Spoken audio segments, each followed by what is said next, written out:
Welcome to Electric Thrust. I'm Dave Yance. And I'm Clint Donaldson. And this is the daily vlog where we take gas vehicles and convert them to electric. Hit it again. You come back. Back it out. Back it out. Keep going. Keep going. We like what we got. Keep going. Up, up, up, Whoa, whoa, up, whoa. up. Up, Wait, up, wait, up. wait, your fuse box. Where? What about my fuse box? We Well, don't you have got some one. kind of wire. It's out, baby. Nice. Good job. Woo. Yeah. All right, so what do you do with an engine here at Electric Thrust?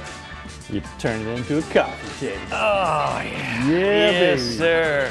What a day Nice it was. day at the office. Woo. What was your favorite part? Getting the engine out. Man, we busted a move. Got that thing out. We got it out. And I've been just dying to do that. It's going to be a lot lighter.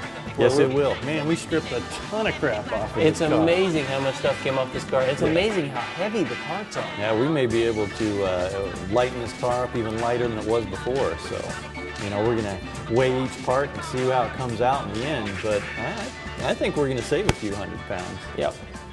This is going to be an exciting build.